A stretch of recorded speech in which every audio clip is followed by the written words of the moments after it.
Dakota land where the skies are wide and the freedom stands. With a Bible in my hand and a prayer in my heart, living this life where the wild plays its part.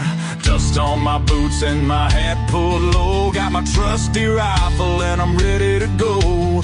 Hunting the game as the sun hits the sky in the heart of the 701. I feel so alive. Guns and the 701, that's how we roll. Faith in the good Lord, that's how we hold the line of the legacy that runs through our veins in this wild, wild land where the spirit remains. We're living free, living bold, side by side,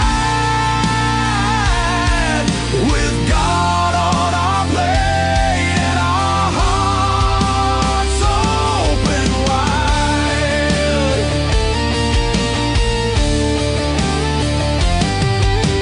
Ranch in the fields, the cattle run free with a purpose so strong, it's our grand legacy. The rivers run deep as we cast out our lines, fish in the waters where the North Star shines. Got the warmth of the sun with the chill of the night.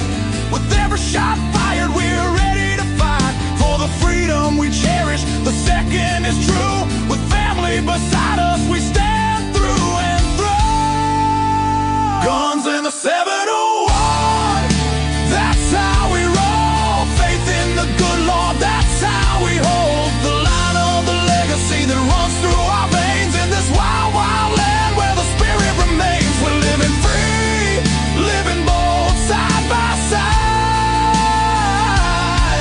with God on our plate and our hearts open wide.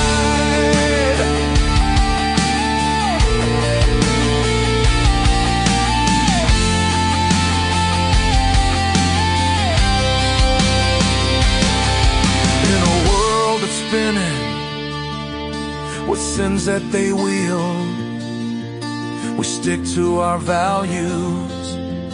Our fate is revealed with the word as our guide. We tread on the earth, a community built from the love, not the curse. Raising our voices, singing loud through the night, for God and our freedom, we'll continue the fight. Let the rifles ring out, let the spirits align. In North Dakota's embrace, our souls intertwine. So when you hear the gunshots and feel that proud sound, know it's faith and freedom that echoes around. From the fields of the ranch to the depths of the lake, with God on our side, there's nothing at stake. Guns and the 71, forever we'll stand in the heart of our faith in this great free land.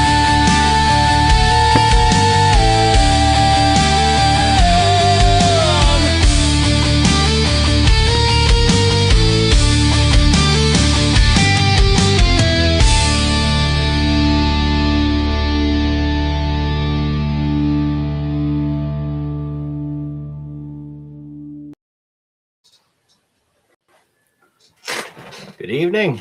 How's Good everybody evening. doing What's today? happening, Dave? Oh, another lovely day in North Dakota. How about Alabama? Oh man, it's been sunny and warm here. I think we almost hit 80 today. Perfect time of year.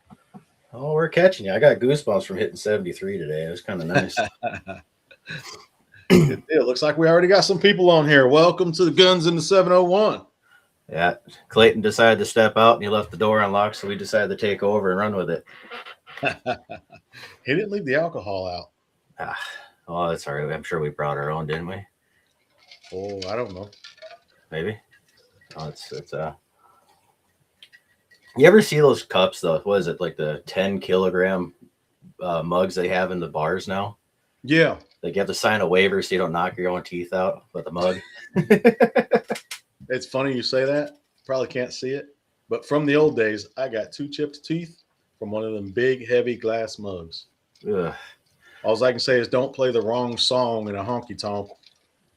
You might piss off the wrong person. You're telling me Britney Spears wasn't welcomed? Britney Spears wasn't born when this happened. If she was in diapers. Hey, guys. Still singing Mickey Mouse tunes, I'm sure. Probably. Late 80s. We got Brian and Corey and Kelly. Welcome. Welcome, everybody. Yeah, Clay left the door open and we came in and we decided we're going to talk about some fishing and hunting and whatever pops up tonight. So if y'all want to talk about something, just chime in and let's talk. I know it's warm down here. It's starting to get warm. We're coming out of a cold spell. It's been in the 30s and 40s, and it's recently in the last couple of days, it's gotten up to the 60s and 70s. Almost hit 80 today. I was out working on the boat, and I said, "Man, I just want to talk about fishing because I haven't fished enough yet. So I'm gonna come on and talk about it." And I'm just itching to get out on the water. I got a new boat. It's not a big old fancy boat, but I like it. Hey, as long as you got a boat, right? It's a Grizzly Tracker John boat with a Yamaha 25 on it. It scoots out pretty good with me on it, and me and the wife, but my wife don't weigh but a minute. And it'll scoot out about 30 with the two of us on there. And it's real stable, and got a little trolling motor, so I can get into the little what I like about it is I like to get up in the creeks. Now, I'm on Lake Eufaula, and we got the Chattahoochee River that runs through that. But off of Lake Eufaula, we got all these little creeks all over the place that run way up high, and they're kind of shallow.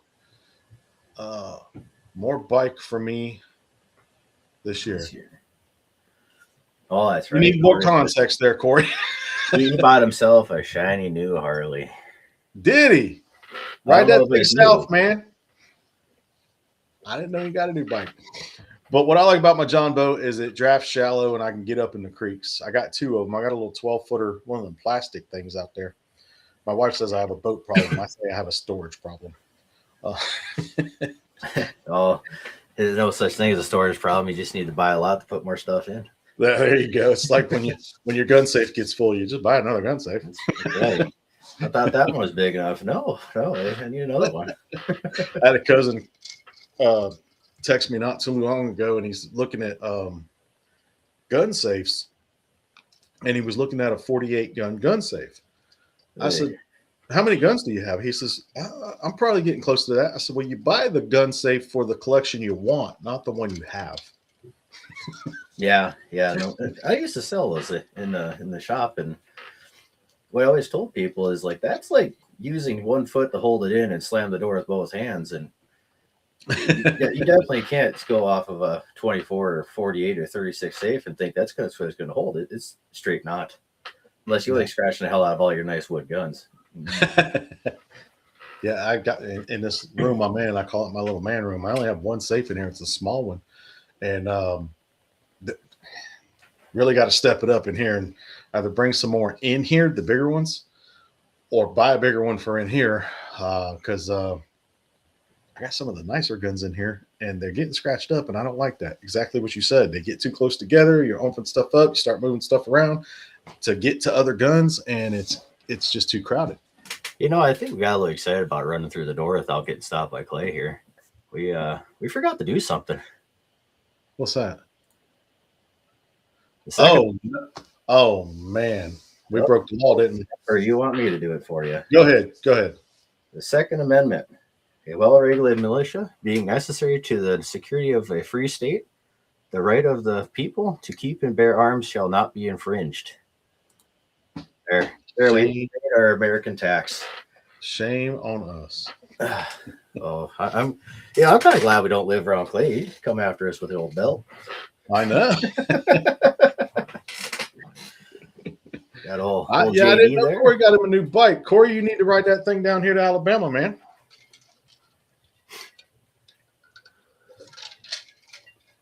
I think Corey needs to get a case of oil for that Harley. You know, if it ain't leaking, it ain't riding.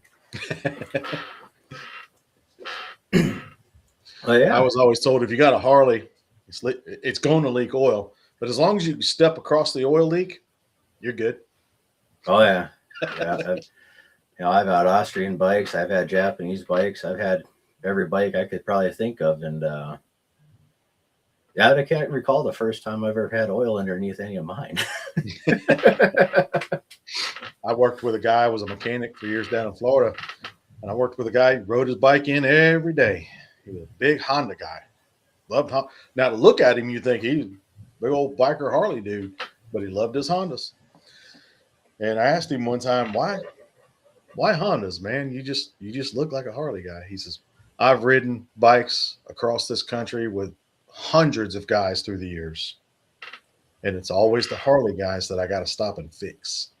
Yeah, if that ain't the truth.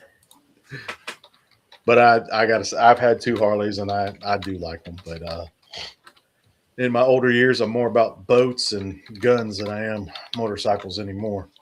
Now, if I still lived up there, I'd probably still have to have a bike, because open roads like y'all got up there, that's just hard to resist. Mm-hmm. It's kind of funny is, allegedly, you get a pretty rowdy Austrian bike, a good old fashioned KTM, and you get to know the right people and know how to manipulate the computer a little bit. And, doing 130 on an on-ramp ain't very hard. You guys doing any fishing up there? I know some guys are still walking around playing Jesus on water-topped ice. Really? It's still that frozen, huh? The lakes are still froze. I'm not sure what the inches look like lately, but I know the rivers, Missouri River, they got people out on the river. I don't know, probably 2-3 boats I've seen myself. Lynette's saying he got his boats out today. Yeah, I see Axes that. on there. Yeah. Howdy. Boats out today. Well, that's good. We have boats out all the time. Axe is pointing out a good safety factor. You got boats, you need a hose. So you might want to make sure those plugs are in. I've open water all around here. Oh, good. I always told the guys up there, I've only been ice fishing one time. Me and Clay, Chris Johnson, and Will went ice fishing up in Montana. And I'm born and raised in Miami, Florida. So walking on water, to me, that was only meant for one man. And I ain't him. Oh. But I did have a good time. I didn't catch nothing. I wound up cooking the fish that Chris and some of the other guys were catching. But I did have a good time. But I guess just being a Southern boy, I like knowing that all year round I could throw my lure and it just goes in the water. Oh yeah, drilling holes. I've born and raised here, and I played hockey for 9 years, and I gotta say, when that ice is less than an inch thick, there better be concrete underneath that damn thing. But I got buddies that go out there and they'll pop a hole and stand there and fish all damn day long, and I think they're out of their darn minds. I tell them, when you tell me you need an extension, which is what, 28, 30 inches of ice, I'll think about it. But if you're talking less than a foot, I'm no. Mm-mm. Yeah. I guess it's just being a Southern boy. But first time I went out on the ice and we're sitting there fishing and you hear all that crackling. Yeah. What was that? Oh, it's just the ice cracking. Why? Cracking don't sound like it's good if I'm standing on it. And they're like, that's just normal. Not where I'm from. Yeah, the ice belongs in your cup, not under your feet. Right.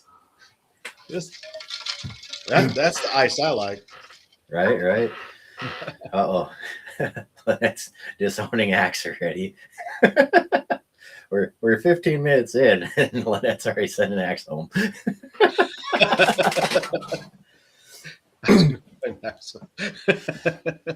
Oh boy. Yeah, down here we are we're getting fired up. Like I said, I live in Eufaula, Alabama, and we got Lake Eufaula right here, the Chattahoochee River, the Choctaw-Hatchie River's not far from here, and we're only 2 hours from the Panhandle of Florida. So we got fishing all around us, and I'm just fired up and ready to go. Me and my wife loved it. We got a camper, and there's probably on the lake itself, around the lake, 6 or 8 different campgrounds that have marinas at them. And I'm not one of those guys that's going out looking for a 12-pound, 14-pound bass. I want food. So I'm out after catfish and crappie. And we got tons of them right now. And it's mid-March, and right now is about the time the crappie are about to start spawning. So it's time to get out there and get after them because they're in shallower water. And that's where I like to go, into the creeks, like I said earlier, and get into the shallow waters and fill up the boat with some crappie and start having fish fry. So, like, you go into secondaries like that, do you run into an issue like we have here where you have a lot of down trees coming downstream where, shallow water could just, zipper your boat? Yeah, we do. Actually, that's pretty common. And a lot of guys, what's gotten super popular probably in the last 10 years down here is the surface drive motors and the mud motors. Mm-hmm. Have you seen those? Oh, yeah. Gator tails and stuff. Mm-hmm. And that's really popular around here because a lot of the rivers, you'll go from 10 feet deep to 6 inches deep in a matter of 50 feet running along the river. And if you want to get up into the creeks and stuff where I like to go, you got to have a shallow draft boat and shallow draft motor. I don't have a gator tail or a mud motor. I am looking at some mud motors right now because I want to get out on the Choctaw Hatchie, and that's a lot of marsh and swampland over there. The gator tail motors, they're proud of them things. Oh, I bet. So what do those have, like $1,000 for one of them motors? So those just have air cooled like 20 horse Hondas on them or something? The gator tails, the GTR 40, that's a 40 horse. I don't know the brand of them, who makes the motor, because it's not gator tail. But that thing, I looked at one the other day, it was like $10,900. Yeah. I said, dude, you can buy a mud motor that'll have like a Predator 24 horse on it, probably in the $1,000 range. Now, it's not going to move you as fast as a GTR 40, but it'll get you there. And I'm not I'm 54 years old. I ain't about doing 100 miles an hour. I'm just about getting there. Yeah. 34 and 24. Yeah. I wanted to get there fast. Now I just happy to get there. Oh yeah. Yeah. Nothing like hitting something, going over the bow quick and easy. That's a hard pass for me nowadays.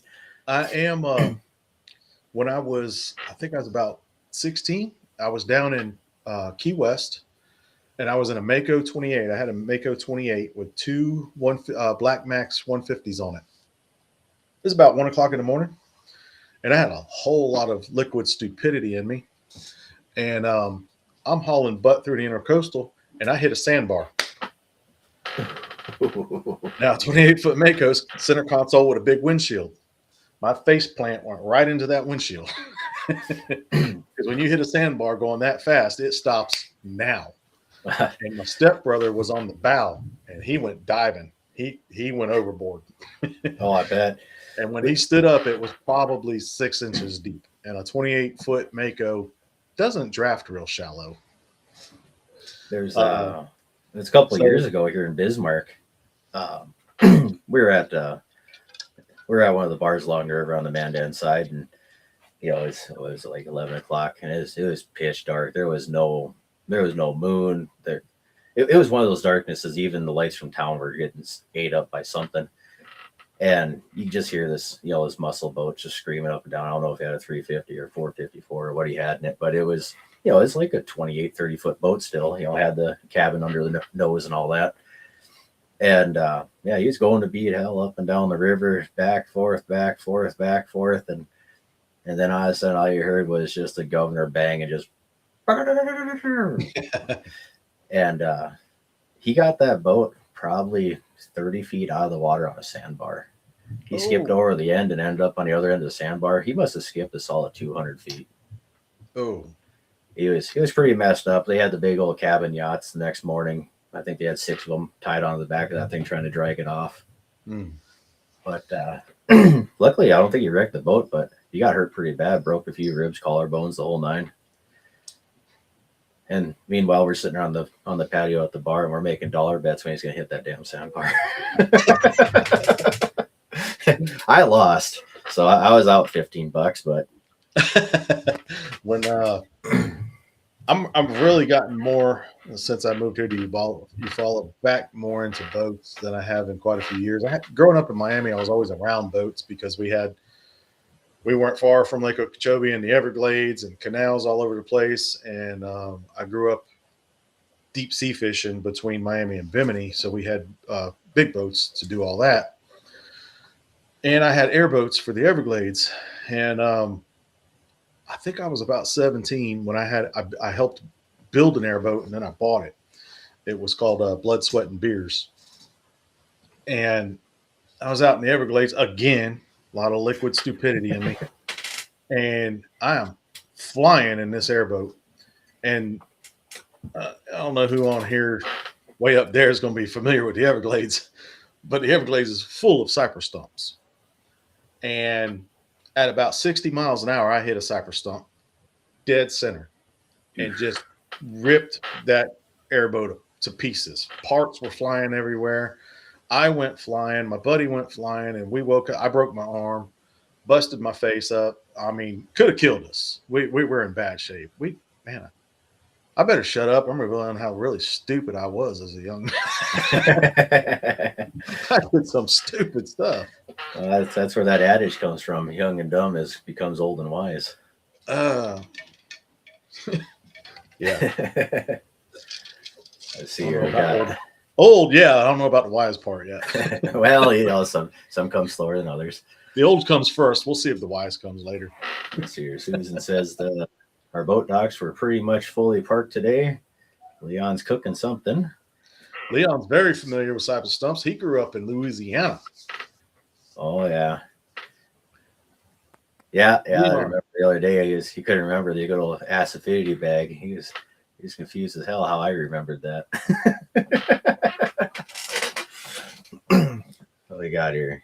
I wonder if Leon, are you familiar with, since you're on here, swamp cabbage? Dave, did you have swamp cabbage when you were down at Chris's? I don't think we talked anything about that, no. Swamp cabbage is, man, it's a delicacy. It's the heart of a tree. Sure. And, I'm sure you hunted the hogs down there. Well, I know you did because I was with you when you shot that one hog on that little island area. There was a bunch of palmetto bushes in there, and you take the palmetto bushes and just peel them down, and you cut out the trunk of the tree and you peel it down, and in the middle of it, it's almost like a potato consistency. That's what it looks like when you get to the middle of it, and then you cut it up in small slices and make a soup out of it, and that's called swamp cabbage, and that is some good eating. Is it kind of spicy or? No, well, no. It's literally like a potato, so anything you add to it is what it's going to taste like. Sure. And of course, being Southern, yeah, we're going to deep fry it or add a lot of hot sauce to it. One of the two. Yeah, we got something like that, but it's horseradish up here. You just look for stagnant backwaters, and you find it's kind of like a cattail. I can't remember what the actual plant is. I'm sure Susan would tell me right away if she's still listening. But yeah, my grandpa used to have me walk hip deep in the Bullhead River by Mott and pull that stuff up, and he'd make homemade horseradish. Oh, I tried it. I love horseradish. And he knew how to make it hot too.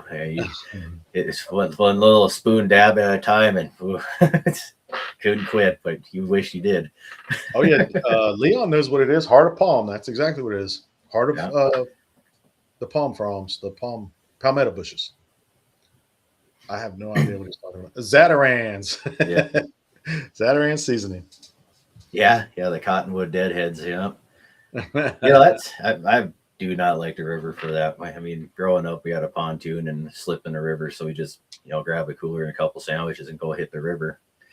And that's one thing I hated about that is it never failed. You always found something floating about a foot under the surface, and I think that's all right. I'll take a lake any day. At least I know that shit's not moving. I like the rivers. I haven't got a chance yet to get on not far from here, less than an hour, is the Choctawhatchee River, and it runs from up here in Alabama down into Florida and into the Choctawhatchee Bay into the Gulf of America. Yes. And I watch a guy on YouTube called Zach Skipper, and he is all up and down that river, and man, it is some gorgeous country. I can't wait to get out there and go after some crappie and some catfish out there, because it is gorgeous. And out there, it's a lot of Corps of Engineer land on the banks of that river, so you can camp and hunt off of it. Of course, you got to get the king's permission. But, of course. But it's I love how they call it public land, but you got to get the king's permission to do anything on it. But that's a whole different show. Oh, yeah. We could probably come back and rant about that for 15 minutes. Clay could rant on that all night long. Right. I suppose we're a half hour into this. We should probably give the old boys recognition. They pay for the fun, so we might as well make sure they get their count, right? Absolutely. All righty. Well, we're going to do the main here, and we'll be back shortly.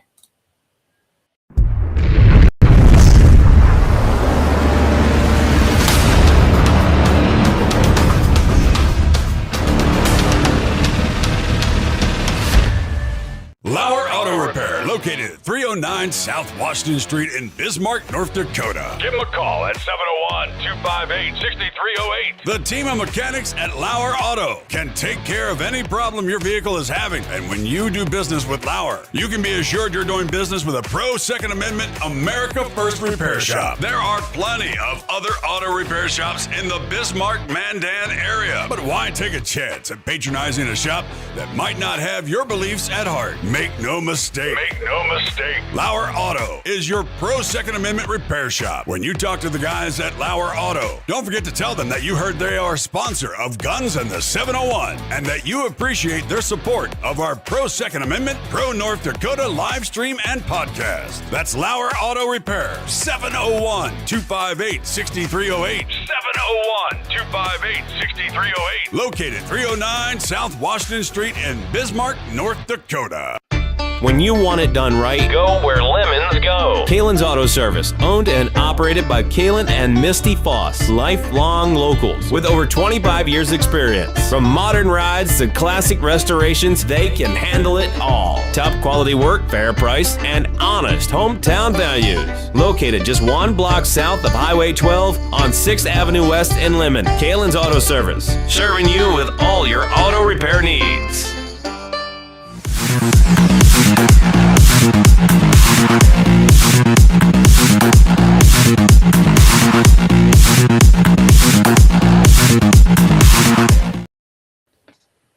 All right. Here we are. Paid the dues. Paying the bills.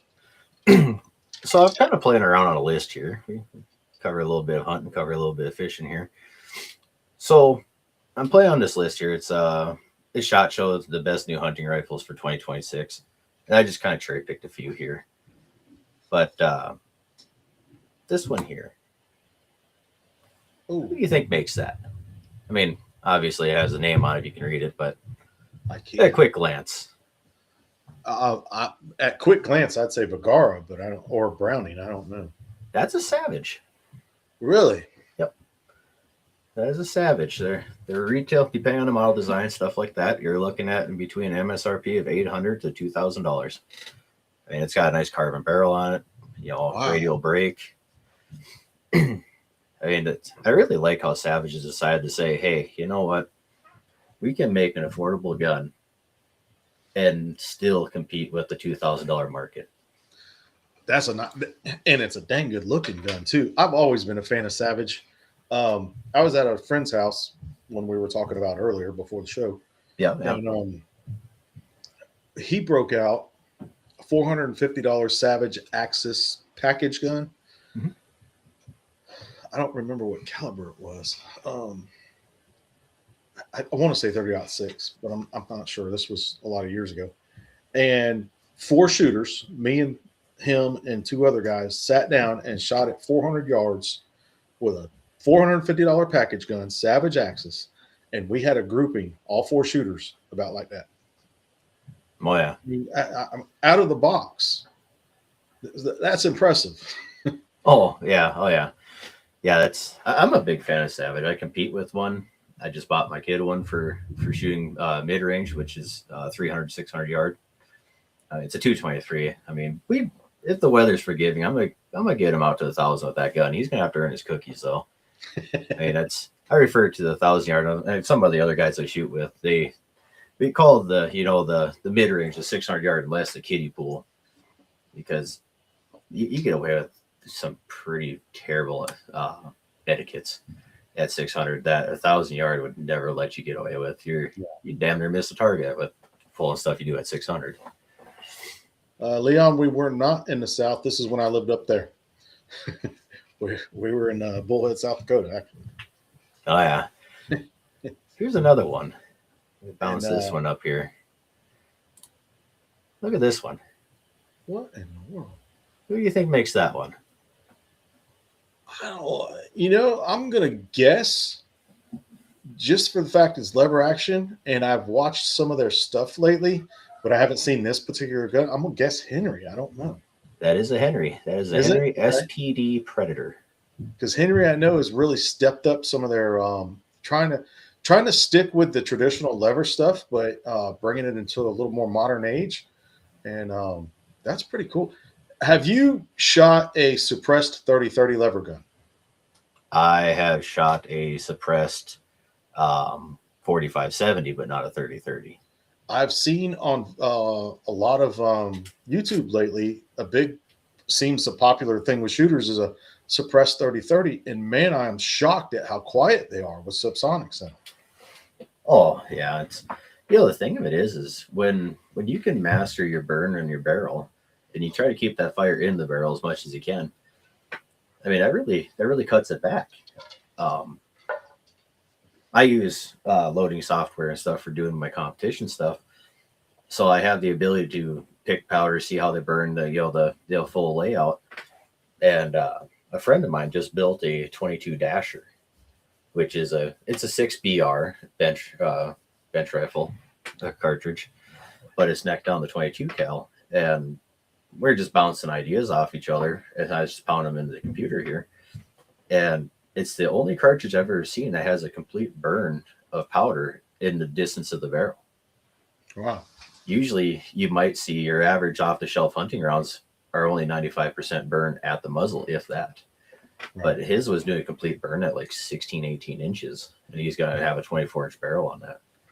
So we're pretty excited to see how that sounds with different cans. He's got a big old pocket full of cans.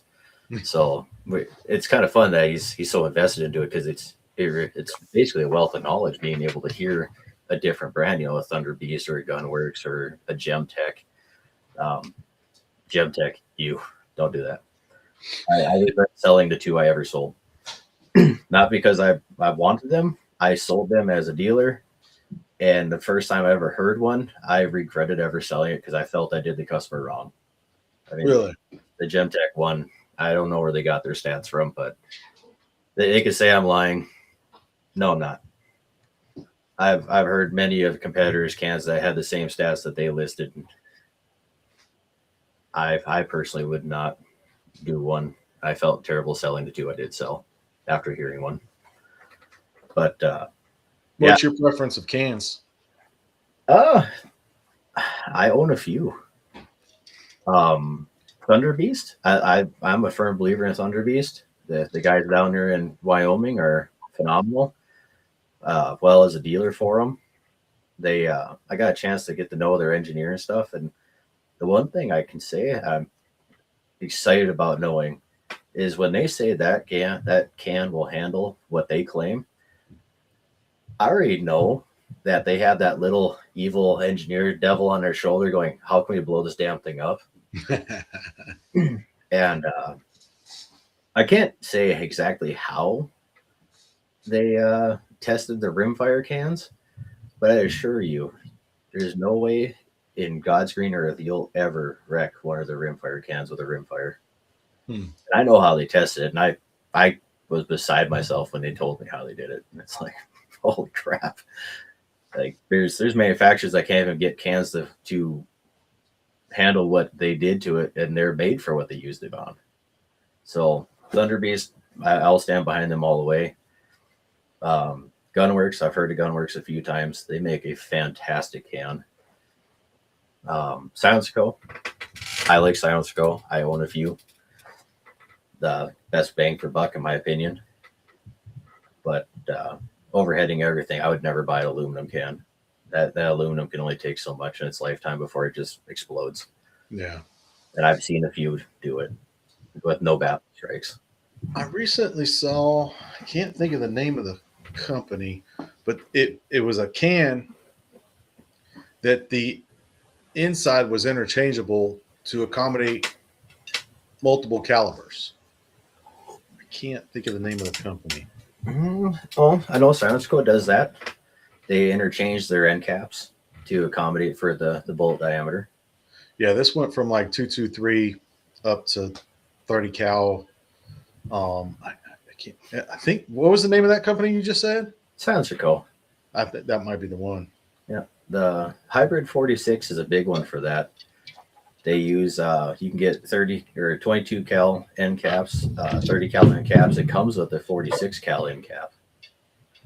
And when I was selling those, that was the can that Silence Co. suggested for me to put on bigger guns, like the 325 Ruger Mag, 338 Lapua.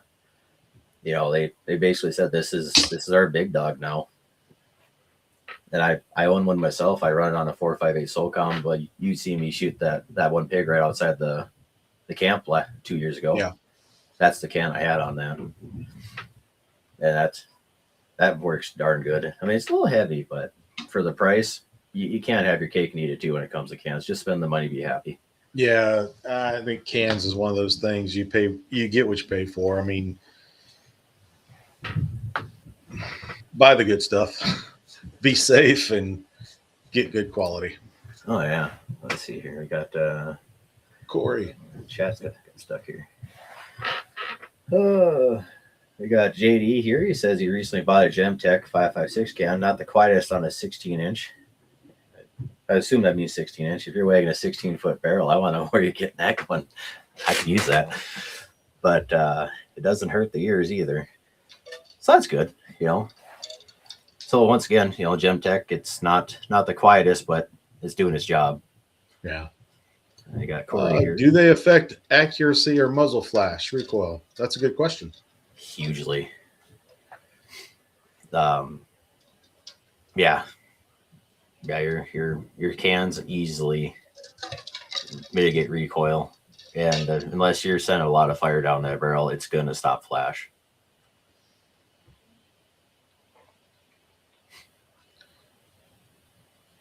You see JD's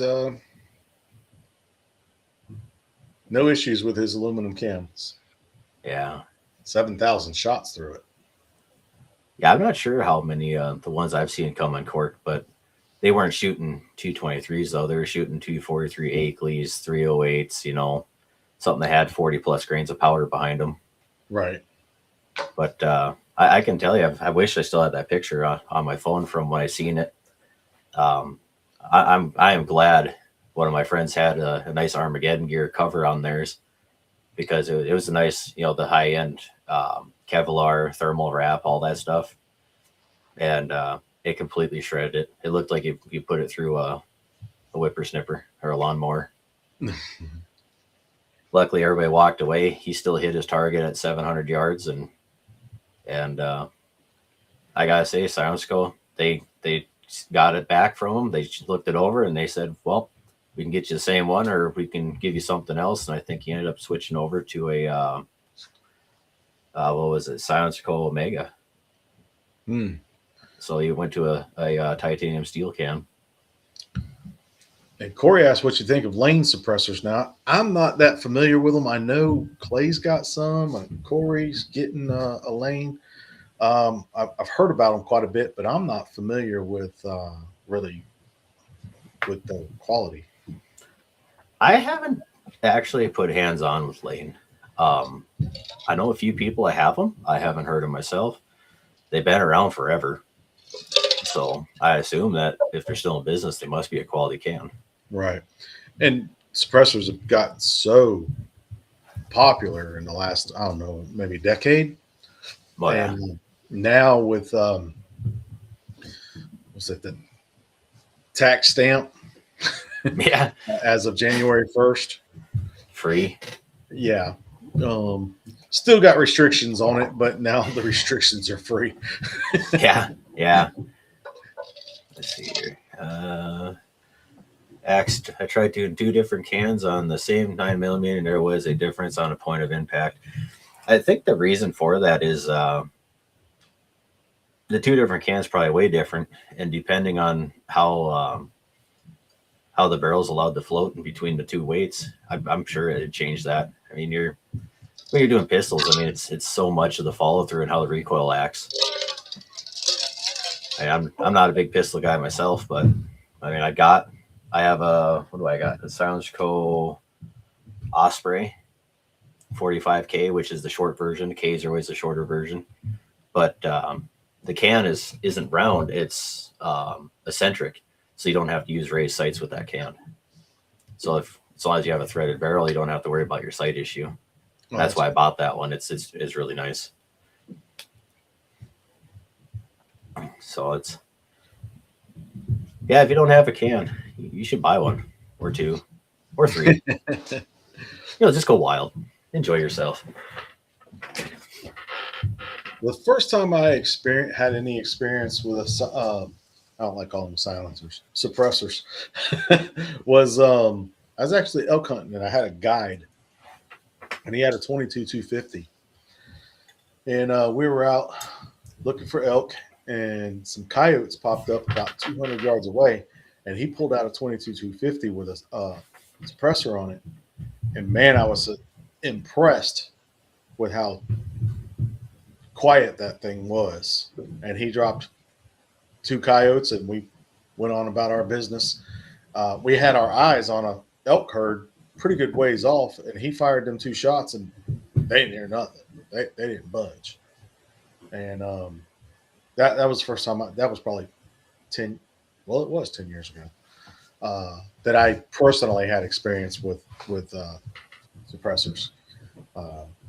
And I think it does come down to a safety issue. A lot of people want to argue it, but when you're shooting, and the more quiet you can make a firearm or a gun, I don't care what YouTube says, it's a gun. It's safer for you. Oh yeah, let's see here, Kelly. Do I still need a stamp if I build my own? Yes. It's not a Form 4. It's a Form 1. Form 1 is the manufacturer's tax stamp. I don't believe what they did with reducing the Form 4 tax stamp from 200 to 0. I don't think that affected the Form 1. I don't know off the top of my head. I haven't done anything with that stuff in like 4 years now. But if you want to build one, this is per the instructions of my ATF liaison.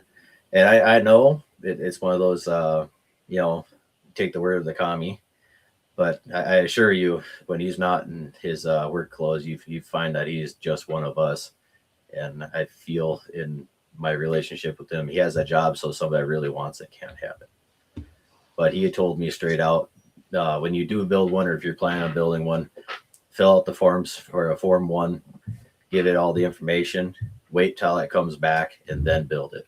Because if you ever get inspected for, silencer parts or rifle parts or whatever you are building, obviously you potentially build something a little more exciting than a bolt action with a Form 1. You absolutely need to have the form in place and your serial number information in place before you build one. So don't have bits and pieces laying around your tool bench waiting for your paperwork to come back. That's a big no-no. So, the rabbit trails I could take there, but I won't. Damn it, Leon. My garage, my tools, my metal. We'll just leave it at that. Yeah, right. I mean, it says right in the whole deal that you're allowed to build 1 gun a year, if I remember right. You just can't make it for sale. You know, as long as you're not in the business of, you don't need to be an FFL. I mean, man, I could go off on some serious rabbit trails here because when it comes to American freedom, to me, my property, I pay your king tax on my property. My garage, my tools, my metal. Who are you to tell me what I can and can't do with it? Right. That's what it comes down to. You already pay tax on the stuff you have in your garage, so why should you have to pay tax again? Yeah, and I mean, if we want to get into taxes, it started out at 3% for wartime and never went away and went up. Now we're at like 37% tax. Yeah, it's crazy. You must have just read the same article I did.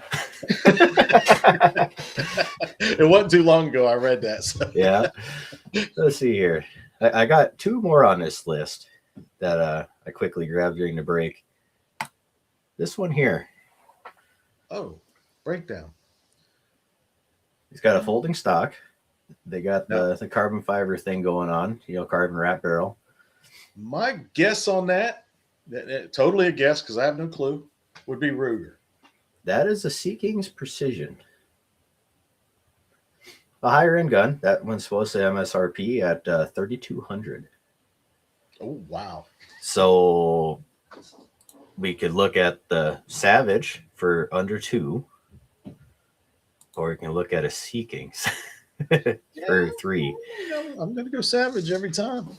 Now, I by no means am saying that this is an equal playing gun. I will say this gun can shoot and shoot fairly well, but I don't know. I don't remember off the top of my head what Sea King's claims their guns will shoot, but I can tell you for that price, and being this is a new gun this year kind of thing, it's going to be that price. It's not going to be, you know, $2,600 or whatever. People are going to be asking $32 for this thing. You look at this one. If that thing doesn't shoot a single bug hole on my paper at 100 yards or even 200 yards, I'm going to be mad and wonder why I didn't go to my local gunsmith and say, hey, I got $3,000. Right. Build me something that I know is my fault when I miss. Exactly. Oh, man.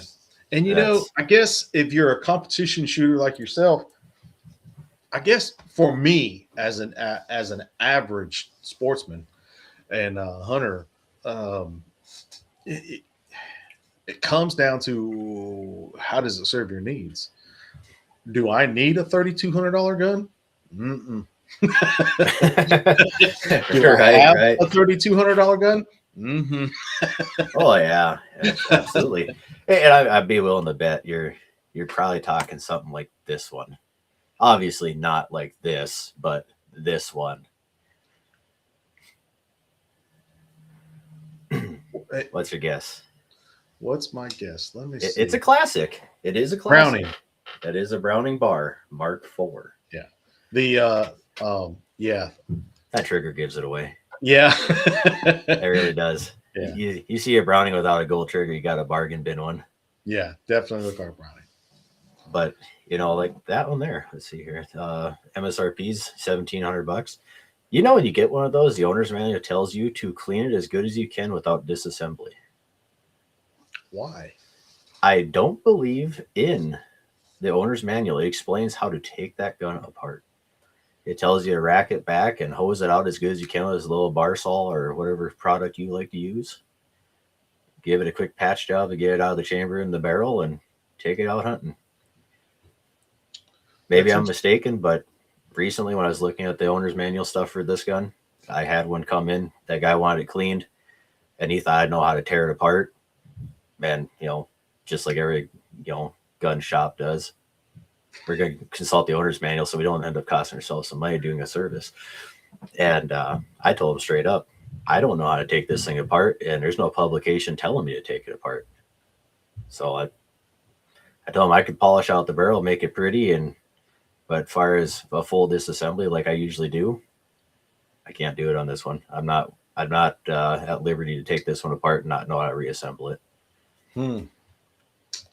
That's interesting. $1,700. I mean, that's a fancy truck gun right there. Yeah. It comes from 243 to 300 Win Mag. So that's pretty sweet. It looks like I'd snap that trigger off. Yeah. He's referring to the Seekings. The Seeking, yeah. Yeah. Yeah, and those are some nice looking guns. Yeah, like I said, I got just in this room, I got guns from around $4,000 right here, and I got a Ruger American sitting right in front of me, which I think was around 500. And I have shot farther with that Ruger American. Oh yeah. One of the first things I've ever done when I started getting to long range shooting, just playing with the idea, was I wanted to build a 1,000-yard gun for around $1,000. And I started with a Ruger American, and like everybody else, I went straight to like an MDT chassis. That's what I went to. That was the mainstream thing. They make good stuff. They do. There's other stuff out there that's probably better, but for down there twice the price, you can't fight with that. Yeah. And I spent a lot of time on the old press, and I was able to get it to shoot at 200 yards. I was holding it just shy of 3/8 of an inch with that gun in a 6.5 Creedmoor. And JD won't let that one down. Yeah, I owned a Creedmoor once. Twice. The teak I sold after shooting it 5 times. I did not. Show us your man bun. It's gone. I cut it off. But yeah, I got that gun to shoot real good. And then one day, if I was down at the range and somebody I knew was out there, and he's seeing it shooting, and I was actually just shooting the thumbtacks on holding up my target at that point. I was just done. And he watched me shoot the thumbtacks off, and he goes, "That shoots pretty good. What is that?" I told him what it was, and he goes, "I can't buy that, can I?" And I said, "No, I put this one together." And he goes, "Well, what do you need?" And he came by the house later that day with a fistful of cash and took home a rifle. That's business. So yeah, he was pretty happy with that one. You know, he used it for several years. I don't even know if he still has it. I haven't talked to that gentleman in many moon. What's your as being the big gun guy here at 701? What's your go-to deer rifle? My go-to deer rifle. I am an old man at heart. I will take a 308 every day. That's the Ruger American sitting in front of me is a 308. It's versatile. Yeah. One barrel does it all. Yeah. And I guess growing up in the South, we don't have, as you've seen down here, although where you've hunted with Chris, you could reach out a little farther, but where I grew up in the Everglades, 50 to 100 yards is about your shot. Mm-hmm. So the 30-30 was the most common rifle to hunt with down here. And I still like it. I loved the 30-30 for years because when we would ride around on airboats and swamp buggies looking for hogs, and as you've seen, when you're on a swamp buggy or an airboat and you see a group of hogs, you want to be able to grab quick and jump on them. And with a shorter 30-30, that was easy to do. But with the popularity of ARs through the years, now that's what everybody's carrying. Oh, yeah. And for me, 5.56 on hogs is just king. But for deer rifles, for me, through the years, I've really always been really partial to the 270. Good flat shooting, reach out there a little bit. Right. Yeah, JD, you're not wrong. There is a considerable difference in between. But I know when it comes down to like the Ruger Americans, you take a little time with the multi-grit sandpaper and polish out the raceways. Get your bolt refined a little bit and a little bit of bench time. And yeah, there's only so much you can do with the little bolt slop. But I've polished out a couple of guns where they slip like an iceberg era. You know, they function like a nice Tika. Yeah. And I'm not saying they're not as good or equal, but if you're willing to put in a little bit of the refining work that the factory didn't, you can make a Ruger shoot pretty damn good. Yeah. Axe, Axe, what'd you have when we were down there that time? I don't remember. I mean, when I was in deer camp or hog camp with Chris's, most of the time I was working on stuff, cooking or guiding people. I hardly ever hunt when we go down there because I grew up shooting them hogs, and I'm always trying to get people that haven't shot hogs out on them. I don't remember what Axe was shooting when we were down there, and he was working on the swamp buggy most of the time. Yeah, that's. I remember we got down there, had first gear, and we fiddled that thing. We got second, and then played with it some more. Suddenly got reverse. That was nice because there's no brakes, 308. Okay, yeah, that old swamp buggy, boy, that thing is. It sits for years, and then I'll go down there and I get the itch to play with it, and I'll get it going, and then Chris, he either runs around in the farm truck or the airboat or the Polaris. And just don't even mess with that buggy. Yeah. And then when I go down there, I start messing around with it. And then when Axe was down there, we got a lot of mechanics here. We need to get this thing going. Yeah. Axe just dove in. You and Axe. Yeah, we covered that thing pretty good. I know we maybe next time you go there, you have to measure what that brake link is. Probably spin one up or something, and that way you can make the brakes work again.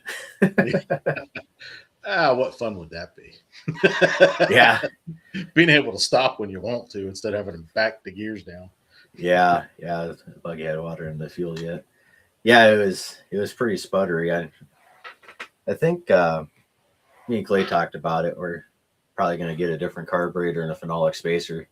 I think the carb was just heat soaking and sputtering out. So yeah, we talked about getting a different carb for it to put on. I just suggested an Edelbrock because you just turn 2 idle screws and it runs. Yeah, and you don't have to worry about a blowout preventer or any secondary stuff. They just work. I went down there 1 year, and we had veterans coming in that we were taking out on hog hunts. And man, I cleaned that buggy. I sprayed it down. I had that thing. I painted it. I had that thing looking good, running good. Everything it was not a problem. And it sat for the next 2 years. Like I said, Chris just don't ever do nothing with it. He played with it and kept it in shape when he got it. And then he got his airboat, one of his airboats, and went and got off some Polarises and some more 4-wheelers, and just that buggy just sits. But I've always enjoyed playing with the swamp buggies. They're just that big old deck on there, and they're just fun. Yeah, let's see if I can find a picture on my phone while we're gabbing here. Yeah, the swamp buggy. As soon as I can see if I can find a picture of it from down there. There's a picture on the Rax Adventure Team page of our very first trip down there. Actually, the year we started the Rax Adventure Team, of me, Corey, Waylon, and Clay sitting on that buggy. And there's some other ones of a bunch of us, probably 12 or 14 of us standing in front of that buggy. That buggy's kind of been the center of a lot of our hunts, and we have a lot of fun out there. Chris's place is I didn't get to go last year. I haven't been down there since I think early 24 was the last time I was down there. And I'd gone every year, a couple times a year for almost 10 years. And I didn't go down there last year. We'll have to get down there this year sometime. Yeah, I'm hoping to get to come down there again pretty soon. I love going out there. I went down there one time, and Chris, he's got a couple businesses. He's extremely busy. And I went down there one time, was going to spend 3 or 4 nights out there. And Chris said, man, I got a run to make. I got to go haul some boats. I think he was hauling boats at the time. Yeah, he went to haul a boat the mower down there. I remember that. And I was there by myself. And I said, man, sorry, Axe. That's the swamp buggy we're talking about. He's trying to get that damn haulie to work, and I think as a saving grace we couldn't get the secondaries open. I remember we were trying to get work and cleaned up and stuff. Chris comes over with a little BP blaster and a pressure washer and just goes after that carburetor. Me and Ash are looking at each other like, holy crap. First thing we do is pull the spark plugs back out of it.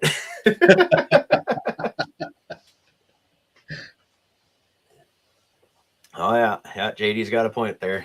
Got that like button. Better start banging on it. That cat. Yeah, no kidding. That devil cat. So you guys are staying in a camper, so you didn't get the full you didn't get the full coup de grace of that trip.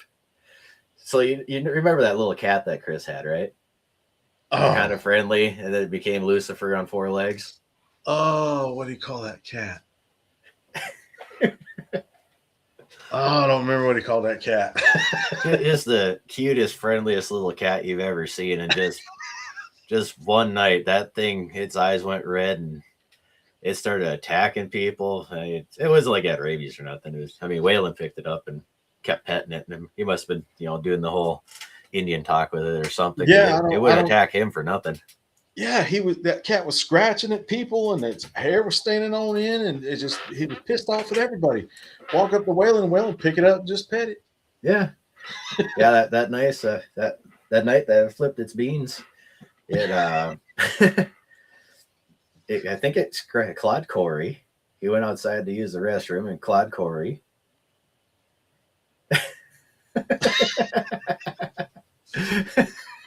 We're getting there, Axe. We're getting there. So the night it freaked out, it clawed Corey, and then Chris was out there, and not Chris hosting us, Johnson was out there, and we were all in our cots in the cooler, and next thing you know, all you hear is rawr, rawr, rawr. And you hear Chris, God damn it. He comes in, he's tore up from the knee to the ankle. It clawed him good. He was bleeding like a stuck pig. Well, I can't remember. Maybe actually Corey remembers. I can't remember if it was the next night or it was 2 nights later. Chris was up making us breakfast. And all of a sudden we heard clanking and banging.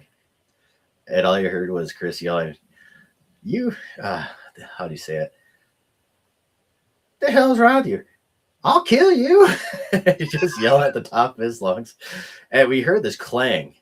And what we thought it was, initially we all thought it was the cat cleared the skillet off the burner. And here he karate chopped at that heavy skillet, that spatula we had. Just karate chopped it right on the noggin. And it ran in that shipping container. And they just, this is the last we've seen that cat for a few days. But yeah, that damn cat attacked Chris while he was cooking. It's a good thing that cat never showed up while we were target shooting. Somebody would have took a shot at it. Oh, yeah. Well, I know we were on standing orders that we couldn't kill the cat unless it attacked somebody, and then it started attacking people. I think that was the big gray cat, right? No, it was that little runty one that we were surprised the hawk didn't pick up. Yeah. I think that cat's dead. I understand. Yeah, that was especially as well. Yeah. I know the guys listening here is pretty much all the inside stories, more or less. Yeah, but we've had a lot of fun at that camp through the years. Man, we've taken a lot of people down there. We've had veteran hunts down there, and that place has been a lot of fun between the swamp buggies, the airboats, and shooting hogs, and all the other hunting we've done down there, and spending nights barbecuing and out by the fire. That place has been great. I love it. I love it down there. I might be partial for it because I'm a Florida boy, but I love it. Yeah, it's a special place. I know a lot of people say, is it worth the trip to go hog hunting? And obviously we're getting the opportunity to go somewhere where we're guests of friends, and it's worth the trip. I don't get buck fever. I really don't. But when you get a chance to go hog hunting, that is a totally different world. It's so much fun. The alien attack. Yeah. Were you on that trip? No, I don't think so.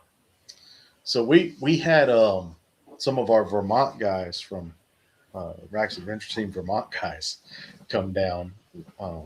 Will and some guys from up that way, and we weren't seeing hogs for the first few nights. We were not seeing hogs. We just weren't seeing anything. So the Vermont guys come back one night and said, "Hey, we seen something. We got to go get it."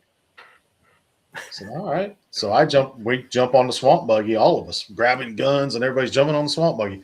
They said, "It's this way. We got to go this way. We got to go this way."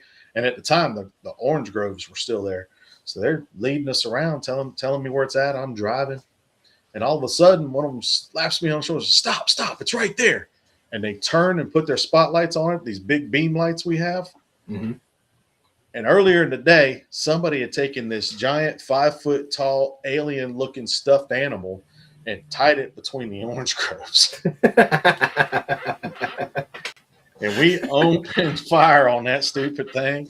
We knew it was a setup. We knew they was leading us to something, but we didn't know it was a stupid stuffed animal tied up to the group. They said, "We just got to shoot something." So they went to Walmart or somewhere and found this big old stupid alien. And that stupid alien probably had 100 rounds run through it that night. And matter of fact, I think that is still hanging in the barn from where we shot it. And there's pictures on the Rack's Adventure Team page of all of us standing around the swamp buggy with the alien in front of it after we shot it. But we've done all kinds of stupid, fun stuff down there. It's just it's out in the middle of nowhere, and you got a bunch of guys that just cutting up, having fun, not hurting nobody, just having a good old time. Yeah, I think the best part of the whole trip down there was everybody's just mellow. We ate fresh kill every day. Oh yeah, I mean, that was awesome. Yeah. Hey, what we do? Run the town and got cigars, beer, and potatoes because we couldn't find any out there. Basically, right, we didn't. If it came from town, it usually involved alcohol or tobacco. Everything else came from the farm. Yeah, I think next time we go into town, though, we got to drag Corey along and see if we go fishnet hunting again. Keep trying to tell Corey he's got to come down here and get him a Southern Belle. Yeah, doing so good. He's got that new Harley. You could do it. Yeah, he's going to aim that thing south. Man's a hell of a cook. I don't even remember what I cooked, man. I got a bad memory. Oh, we had damn near everything. The only thing I didn't eat was when you did the crawfish boil. Or no, Chris did the crawfish boil, didn't he? Yeah, Chris did the crawfish. That's the only thing I didn't eat that time. I think I had a ham sandwich that night. I've cooked so much stuff down there through the years. I don't remember what all I cooked. I know when Eric was there, he brought down some bear and some moose, and we had a bunch of different stuff. I'm bringing Tony Satchery's. We got that here. You don't need to bring it there. Man, Tony Satchery's is outdated, Leon. Man, it's Everglades seasoning. Cajun two-step now. Oh, Cajun seasoning is stuff. I've used that since I was a teenager. But I've recently tried that Cajun two-step from I can't think of the guy's name now. While we wait, we hydrate. He's some Cajun cook down there, and he's got a seasoning called Cajun two-step, and it's really good. Yeah, Leon, we get down there. You just stand back and let Vance run the old cast iron. All that walking and hunting we did, I think I still gained 10 pounds. It's dragging them out of them swamps as it gets crazy. I remember being down there one time. We did a hunt. A bunch of guys were there. And I always got there, like I said earlier, I always got there a couple days earlier, mostly because I was the closest. But I like to get there and try to shoot a small sow, and we will throw it on the smoker and eat it for a few days. Stale cracker, that's it. And I was there one time, and I would stay a couple days later, and I would help get things cleaned up, mow the farmyard or whatever, and help Chris after everybody left. And one year we got everything cleaned up early, and Chris said, "Hey man, I gotta hit the road in the morning, so I'm gonna go home tonight. Place is yours." I said, "All right, well, I'm gonna stick around for a couple nights." He said, "Okay." So here, I think I was 51 at the time, so it was about 3 years ago. I'm sitting there by myself around the barn, got a fire going. I'm eating, I'm having a good time. It's peaceful. I got the music going. I said, I'm take Polaris and go for a ride. It's like 12 o'clock at night.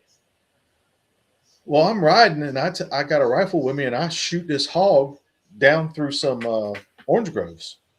I hear him squeal. I see him run off. All right, I got to go in after him. So I put the rifle in the Polaris. I grab my 45, and I go in after him, and I'm about waist high in swampland at 12 o'clock in the morning, 51 years old, and I'm thinking, he's still squealing. He's still splashing. You ain't 20 years old no more. What the hell are you doing? Right. And there ain't nobody for miles around. Well, I am still thinking I'm 20 years old. So I did wind up going in. I hear him splashing, and I follow him in, and I wound up getting up close to him, and he stands up, got blood all over him because I did hit him good. Got blood all over him, and he stands up, hair on the neck all stood up, and I'm thinking he's about to rush me, and I just unloaded that freaking 45 and he did drop and flop for a few minutes, and I had to sit there and compose myself and take a few deep breaths, and I drug him out of there, and I drug him up close to the Polaris out of the water and stuff, and thought, man, I probably don't need to be doing stuff like that. But it was a good time, and he was on the smoker the next day. Oh yeah Down at the watermelon barn. Yeah, I don't think I actually have to worry about the standing water issue. I was talking to old Tyler down there, the fella that had all the dogs. Visit with him last week here, and he said everywhere that standing water is popcorn fart dry. There is no water out there right now. He said the hurricanes haven't been bringing water, and they're just dry out there right now. So hopefully that changed a little bit. I'd love to see Axe do his Jesus impression again. That was pretty darn funny. Axe got a little closer to a gator that we didn't know was there, and I swear to God, that old boy, he did 3 steps on water. But when you're looking for oh, I got another rat coming through the chat here. What is that? Somebody's trying to use our show here to. Oh, scam. Yeah. Oh, Goodbye, sir. The first trip I ever took to Florida with Dakota guys was Clay, Corey, and Waylon. And they said, hey, we want to go down to Florida and hunt some hogs. And growing up in Florida and hunting hogs, I thought, why do you want to go after them stinking things? And they said, why do you like shooting prairie dogs so much? I said, because I didn't get to do that growing up. They said, we don't have hogs here. So right. Some hogs. I said, okay, makes sense. So I planned a trip, and we drove all the way from Morristown to Chris's place in Florida. And we had a blast on the drive and got down there, and they absolutely loved it. But boy, taking a bunch of prairie guys down to the swamps, that was interesting. We got into swampland, and I saw about a 2-3 foot alligator and stopped the buggy, and I jumped off, and I went to grab the gator. I want to show these guys a gator up close. So I jump in, and I'm about waist high in water, and I'm going out after this gator. And I turn around and look, and half of them got cameras and half of them got guns. I said, what y'all doing? They said, we don't know what's going to happen, but something's going to die, and we're going to get it on camera. Sounds about right. But they had a good time. And a few years ago, Waylon, game warden for over 25 years, trained, knows his stuff, but he can't stand water. And a few years ago, we were down there, and my oldest son, who's a 10-year Army veteran, Iraq War veteran, knows his way around guns, knows his way around the swamps, grew up in Florida. we're out running around on the Polaris, me, him, and Waylon, and we come across a whole group of hogs that run across the road in front of us. Me and Jonathan, my son, were in the front. And we jump out with ARs, and we start unloading on them hogs. And Waylon jumps out, and he unloads on some. We dropped a pretty good handful of them, and a bunch of them that we were pretty sure we shot ran across this creek and over a dike and into some palmetto bushes. And so we, after the hogs all got away and we gathered up the dead ones, me and my son said, man, I know I hit a couple more and they went over that dike. We need to get over there. So he grabs a pistol. I grab my pistol off my side. And my son goes in about waist high. I go in about waist high. And we got our pistol over our head and we're going into water and stuff. And Waylon is standing up there with his AR almost shaking. Why are you in the water? What are you doing? Where are you going? What's happening? Waylon was just, what are you people doing? There's snakes and alligators in there. Yeah. That's Waylon for you. We had a good time. We always a blast down there at Chris's place. I absolutely love it down there.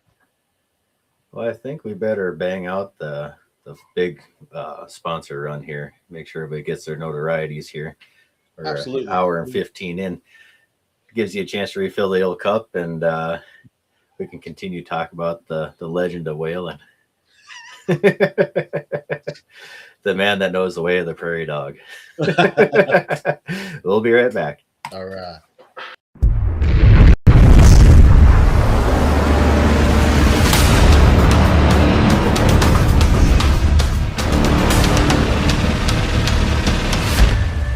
Lauer Auto Repair, located at 309 South Washington Street in Bismarck, North Dakota. Give them a call at 701-258-6308. The team of mechanics at Lauer Auto can take care of any problem your vehicle is having. And when you do business with Lauer, you can be assured you're doing business with a pro Second Amendment America First repair shop. There are plenty of other auto repair shops in the Bismarck-Mandan area. But why take a chance at patronizing a shop that might not have your beliefs at heart? Make no mistake.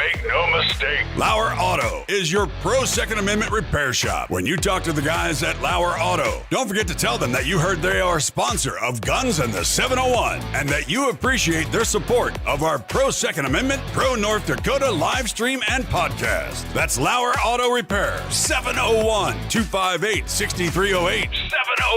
701-258-6308. Located 309 South Washington Street in Bismarck, North Dakota.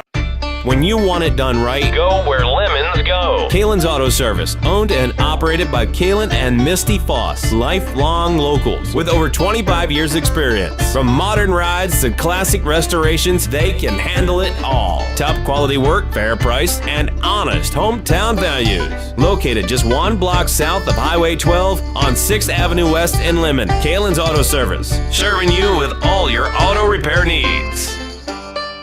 For the best gun gear for every and any situation, Little Angry Man Arms LLC has you covered. Top-notch guns from top-name brands like Winchester, Glock, Sig Sauer, and Ruger to essential extras from Magpul, Streamlight, Hollow, Sun Optics, and more. Little Angry Man Arms LLC have everything to make your shooting adventures a success. Visit littleangrymanarms.com today and gear up for your next big hunt, competition, or home defense. Don't miss out on our exclusive deals. Little Angry Man Arms LLC, based in Trail City, South Dakota, your ultimate hunting partner. At Horton Laser Craft, we believe in the power of personalization. Whether it's a cherished memory, a special occasion, or a unique gift, our custom laser engraving brings your vision to life. Our expert craftsmen and state-of-the-art technology ensure every piece is a work of art. From personalized decor to one-of-a-kind keepsakes, Horton Lasercraft makes every moment unforgettable. Horton Lasercraft is owned and operated by a local veteran and his wife located near Thunderhawk, South Dakota. They provide custom laser products at a reasonable price, and their turnaround time is fast and efficient. Custom board cutting, glassware, decanter sets, mugs, assortment assorted stainless steel jewelry, assorted tags, decor, custom acrylic nightlights, and much, much more. Call them up at 605-545-7535. Horton Lasercraft, where memories are engraved.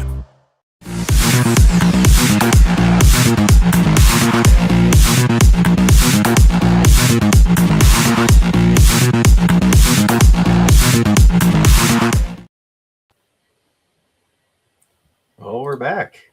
Hello. What do we got going on here in the comments? Oh, let's see here. I'm busy pulling up some new images to talk about here. Corey's talking about driving 36 hours straight through. That was a great time. Waylon's boat ride. Leon's laughing, rolling around the floor. Yeah, Waylon's boat ride is a fun story. You know, at Rack's Adventure Team, when we first started out, we all had this vision of having these bucket lists, and everybody had their resources of what we could help each other get on hunts and fishing trips and different things.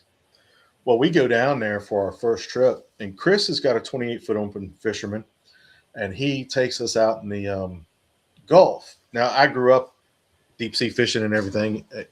Not a big deal to me. But these guys haven't. And we take Waylon out, Corey out. Like this? Bigger. Bigger. But like that claims to be a 26. And we take them all out, and we go. I'm kind of first mate. Chris is captain, and the other guys are fishing. And it's kind of a choppy day out there. And going out, I mean, Yeah. Waylon don't like the water to begin with. So he's kind of white-knuckled holding on, sitting in front of the center console. And me and I think Corey was sitting at the helm with Chris, and me and Clay are in the back holding on, just chatting. And that boat's just going, and we're having a good old time. Well, we get out, and I think it's around 11 miles in the Gulf when you start losing sight of land. We finally stop after a while, and Waylon stands up. Where's land? He says, "How do you know?" So, that's the way we came from. When he lost sight of land, he almost lost his mind. Well, we calm him down. We fish for a while. Everybody's catching fish. Everybody's having a good time. And it starts getting pretty choppy out there, and we're riding the swells. And finally, after everybody's caught some fish, we decided to go back in. And going back in was pretty rough. It gotten pretty rough by then. Bam, bam, bam, all the way back in. And I think by the time we were done, we were like 30 miles out. We finally get back to dock, load up. Waylon's climbing out of the boat. I said, "Waylon, now you can check that off your bucket list now." And I won't elaborate on how he said it, but he turned around and looked at me and said, "It was never on my bucket list." And that was the last time we ever saw Waylon on a boat. I went out there might have been the following year, and we got the airboat out. I said, "Waylon, come on." He just looked at me. Waylon don't do boats. Yeah, I'm just looking through my phone from when we were down there. I thought maybe I had a couple of pictures of Waylon doing his hunting thing, but come to think of it, I didn't hunt with him at all while we were down there. He was always off with that other guy that's caretaker for one of the orange groves. Oh, Jason. So yeah, I didn't hunt with Waylon at all. Yeah, he goes off with Jason a lot. Mm-hmm. Jason's just down the road a couple miles. It was nice to Chris said, "It's time to do it now. We're so coming in." We've had a lot of fun down there. I can't get it. Maybe I may be a little partial because I'm Florida born and raised. I lived there for the first 20 years of my life, and grew up doing a lot of stuff out in the Everglades and on the ocean.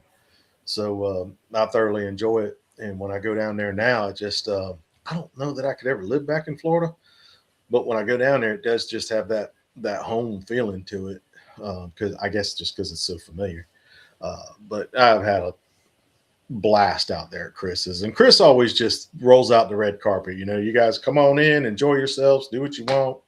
All he asks is, like any responsible land manager would say, is respect the land.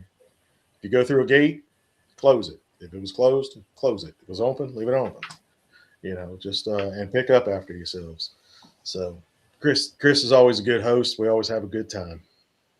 Yeah, that's I never met Chris before the day I came down there. I was told, it's like, yeah, my buddy Chris down there, he's got everything we need. Just if we can't fit in the pickup, we'll buy it while we're down there. Don't worry about it. And yeah, I had a great time down there.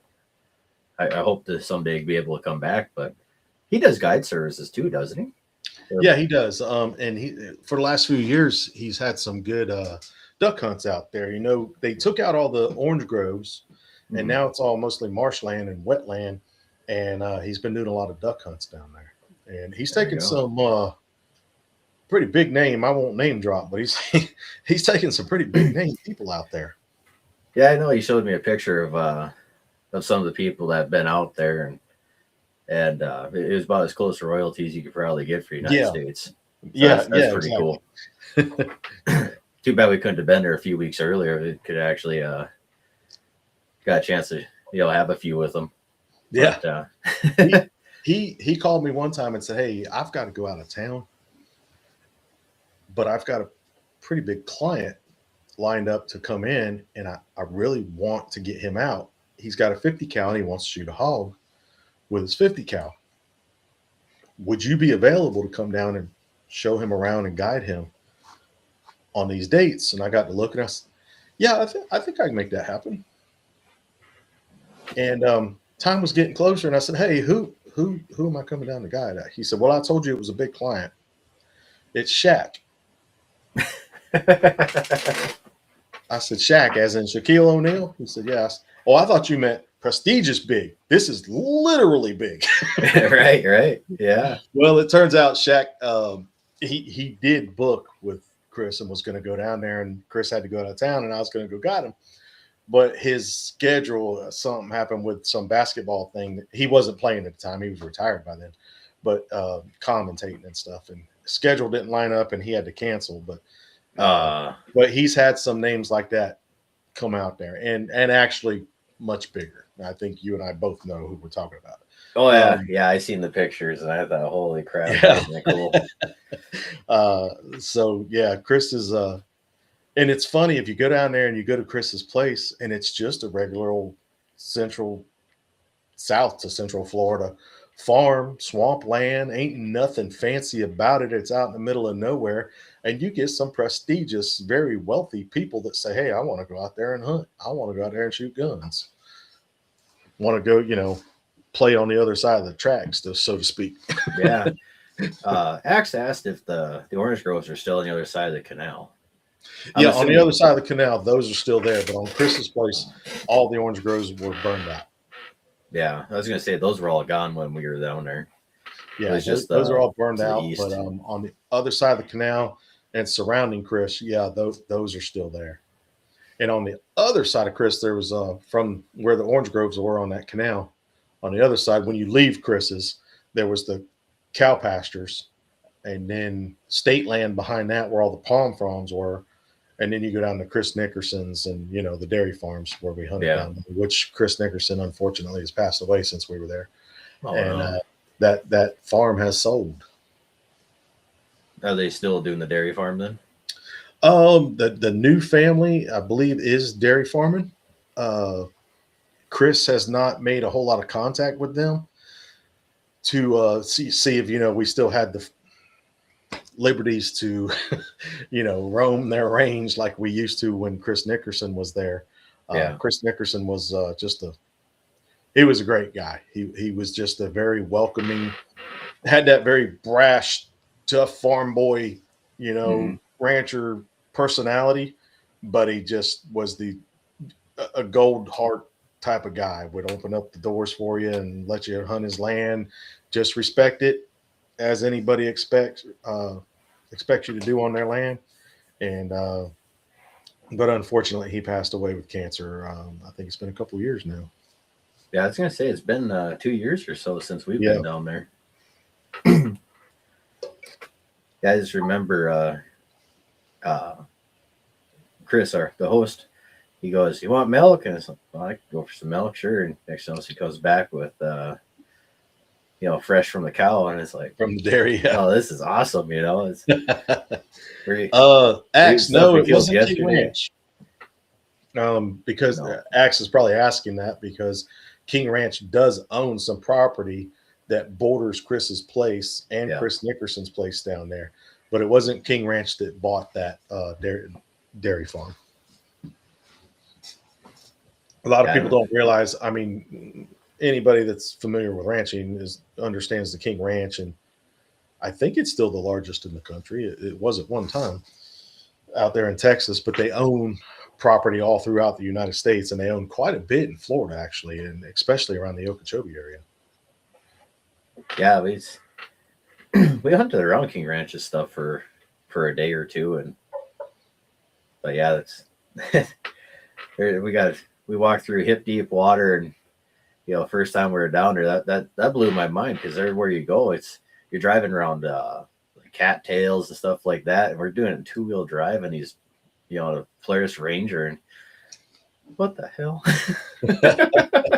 I remember stuff you couldn't do that stuff up here. You'd bury that damn thing and have to use a traco to get it out. I remember taking Waylon. We were putting him in a ground blind on the backside of Nickerson's place, and we were in the swamp buggy, and I was driving. Waylon was next to me. Chris was actually in the back. I'm driving, and the water's coming up over that flat deck. Waylon's picking up his gun, picking up his feet. He's looking over at me like, water. He says, "Is it the engine's under what? Is it supposed to do that?" He's about to freak out. I said, "Relax, man. These things are built for this." And I get him back to the ground blind. We get him in the blind and stuff, and he didn't see nothing. We come back to get him, and it's after dark. And I'm sure you remember how dark them swamps are, and the noises of the swamp, gators croaking, the frogs croaking, and all the noises of the swamp. So we pull up on Waylon, and he's outside that blind, and he is full on ready. He's got that AR, he's got a pistol on his side, and he is alert, boy. He was ready. And he gets up on the buggy. He says, "Is that water going to come back up over there?" I said, "It ain't no more shallow than when we came in, man." I'm surprised you didn't want to walk back. Yeah, why you go ahead? We'll meet you there. Yeah. Yeah, that was. I can't wait to go back. I think it's gonna be awesome. I know we've talked about the idea of taking our older boys down there and initiating them properly, but yeah, I think that's gonna be pretty cool. Yeah. We got a disadvantage up here though. My kids go to public school, which drives me nuts. So they're gonna have to give us a week's worth of lesson plans, I think, because we're going hunting. Man, I saw that's funny. Just today I saw a video on Facebook about this guy makes videos all the time about how things go today and country dads versus city dads and public schools and stuff. And this guy gets a call from his principal about his son missing school because he was going hunting. He says, "Your son's missed too many days. I'm going to have to suspend him." You're going to suspend my son, send him home to miss school because he missed school? He says, "Yes. And this is a very important week because we're teaching gender equality and language something." I don't know what it was. And he says, "Oh, well, I feel like this is the perfect week for my son to be suspended." Right? "Well, sir, your son's going to get suspended, and he's planning a hunting trip, so he's trying to get his son suspended." Well, hopefully that's the day that we end up going down. Oh, we froze. There you are. "Son, hey, you remember that word I told you to never say to an adult?" "Yes, sir." I need you on Friday afternoon to walk up to your principal and say it from your chest.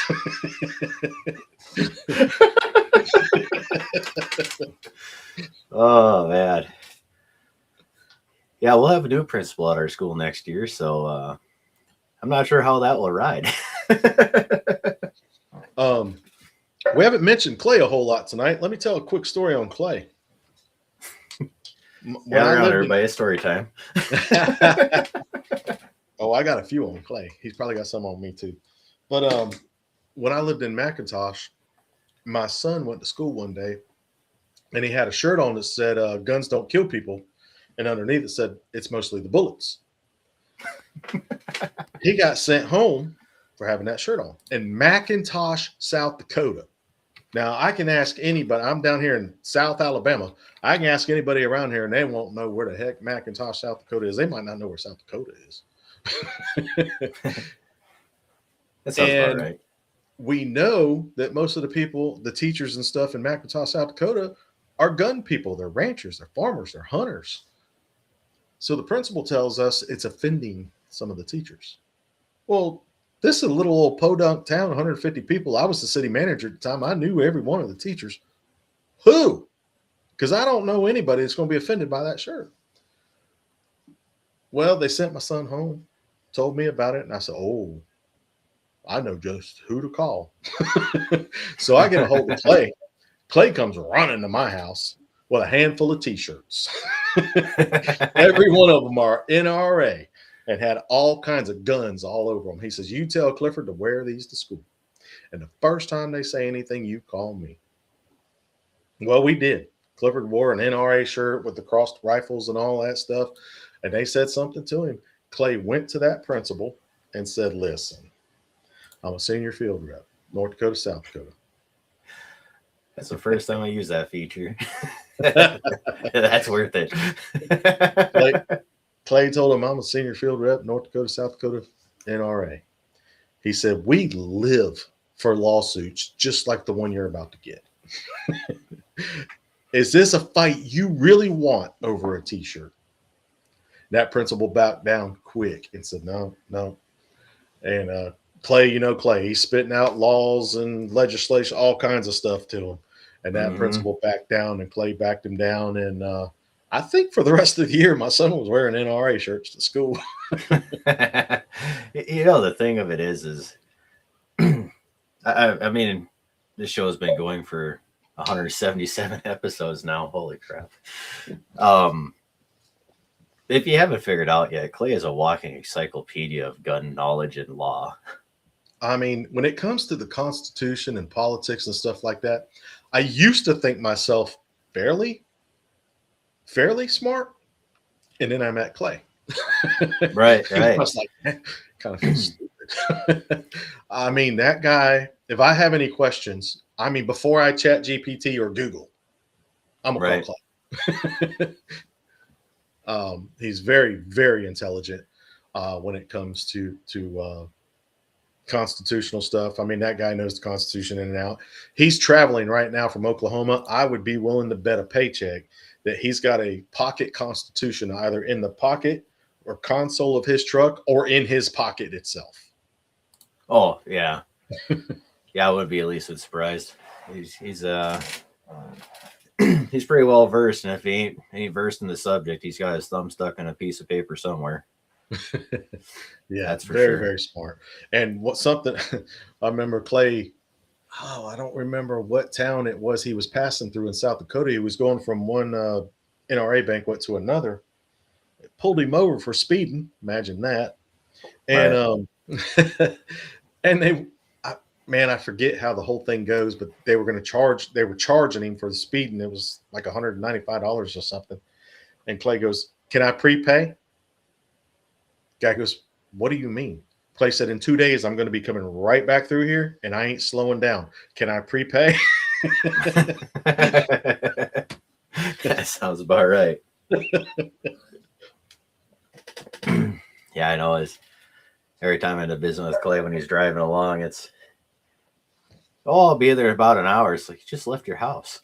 Dang near a 2-hour drive from his place to mine. Yeah. Clay don't believe in speed limits. No, that's a They're more of a victimless suggestion, crime right not a there. law. Right? Yeah, that's a victimless crime. That's exactly And he got what that pulled is. over. I don't remember how fast he was going, but he got a super speeder ticket in Georgia going down the hog hunt one year, going down to Florida. He still can't drive in Georgia. Yeah. You know, I think in his defense, we drove that pickup down to Florida a couple years ago, and like I'm sitting there like doing like the 60 time on a stopwatch on my phone. I'm trying to figure out the math because you know I drive truck for a living, so I can't be getting petty speeding tickets. I take my job, you know. And I'm sitting there doing the math, and it's like this speedometer is off by like 12, 14 mile an hour. Like, oh wow, crap. on Clay's it was pickup? bad. Yeah. Oh yeah. So like the whole time we're going down, like I'm using the GPS on my phone to keep track how fast we're going, and somebody else jumps in, and we're doing the mile in like 38 seconds, and it's like I don't think anybody realizes how far off the speedometer is. You know, Clay, I always call Clay an old man long before his time. When Clay bought that pickup, there's the white pickup, right? It wasn't blue when y'all came in. When he bought that pickup, it had bigger rims and tires on it. And Clay went back to the old original, I call them old man rims and tires. Yeah. So I imagine it was not recalibrated. You have to ask Axe. I believe Axe got the liberties of old mannerizing that pickup again. Took the lift and all that whatnot out of it, if I remember right. Legally. Yeah, legally. But yeah, I believe Axe ended up doing the whole suspension, all the work on that thing when Clay was turning it back to old man style. I've got somewhere in this room, I saw Corey pop up, and it reminded me of our first trip. We took Corey's pickup from South Dakota to Florida on our first trip, and Corey's heater went out.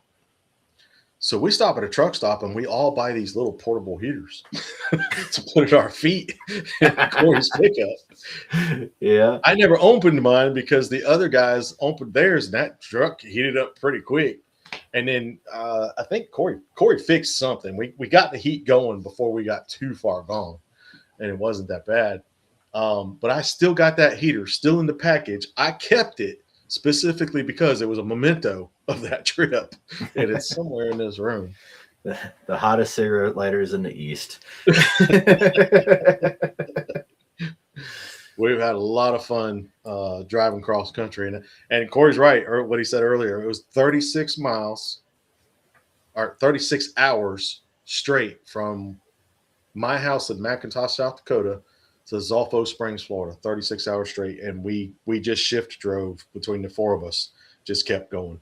But on the way back, after hunting hogs all week long and staying up all hours of the night and running that swamp buggy all night, we stopped a couple times and got hotel rooms because these old boys was tired. Oh yeah. I know me and Leon were talking. I've actually been bugging Leon. I need that I need him to keep the witch doctors away, you know. He knows the southern gypsy stuff, you know. I figure we carpool down there together on the next trip. And Leon might have some good spots in Louisiana now. I love Louisiana. I'm a diehard Florida boy growing up there, but I spent a lot of time in Louisiana after Katrina hit. I was a pastor at the time at a church in Florida, and we spent a whole lot of time down there rebuilding churches and houses after Katrina hit. I was there the day after Katrina hit, and got to meet a lot of wonderful people down there, and still go down there every chance I get. And when I worked in the film industry, we had a shop in New Orleans. So I went down there 3 or 4 times a year, and I would go visit down in Venice, Louisiana, and Houma, Louisiana, and Buras, Louisiana, down in the parishes, down in the swamps. And got some great friends there. I love Louisiana. I absolutely love it. The swamps, the bayous, just beautiful down there. Now, everything that lives and breathes in a swamp wants to kill you. Well, that's a good start. That feels like home. Yeah.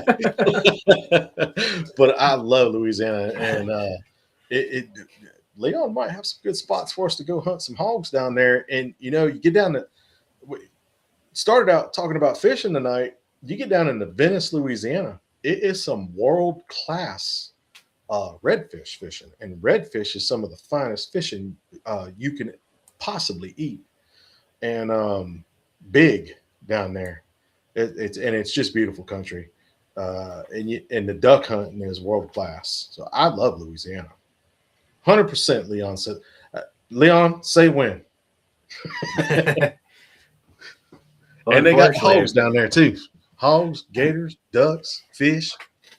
That's gonna be a couple trips, because I know Leon, much like me, I ain't got no feathers here, so we don't fly.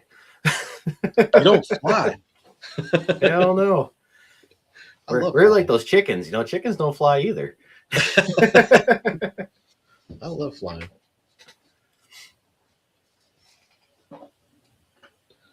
Corey is trying to get a place in Texas. There you go. For what? I've been going and trucking down through Texas now and then, and that's one thing I haven't found yet is a damn pig. I mean, really? I've found some pretty nasty looking things in the truck stops, but I haven't found any 4-legged pigs. No. I got some good friends out, and in fact, one of our Racks guys is in. You like cypress and moss? You'll love. I do. We got some good friends down in Odessa, Texas. That's where Andrew and Tess Tally are, and we got JT up in near Fort Worth, Glen Rose, Texas. Got some good friends out there in Texarkana. Got friends over there. I love Texas. I absolutely love Texas. And not too long ago, I got a job offer to go out there, and it was real tempting. But kind of starting a new life here in Alabama and loving it. So I'm gonna sit still. Yeah. I could say the entire time I've been in Texas, I've been there a few times, and I know I'm gonna get chastised for this one, but the entire time I spent in Texas, I always felt like there was something over my shoulder. I had an uneasy feeling the entire time I was down there, and I don't know what it is. I've been so many places all over this country, and as soon as I crossed into Texas, I just had like that feeling. It's like Texas is, like I said, I've been out there quite a bit. When one of the movie companies I worked for, we had a shop in Austin, and so I went out there quite a bit, and we did a bunch of stuff on the Taylor Sheridan stuff, and Texas just, it almost feels like its own. I mean, it kind of is its own country. Oh, it's huge. But it's huge, and it's got its own culture. It just, I love it out there. And Texas, the land itself, you got mountains, you got desert, you got swamps, you got ocean. It's got everything there, which is why the film industry is actually big there, because you have the topography for any set you want to build. We all brought too many firearms, narrowed down to which one you. All right, now, Axe. Blink twice if you're being captured. Right, because too many shouldn't be. And if you take out too many in that sentence, Axe, you're good. We all brought firearms. we brought an adequate amount. Now, on our first trip, Corey, you're on here. Correct me if I'm wrong. But Clay and Corey came to my house in McIntosh, because Corey's over in Shade Hill.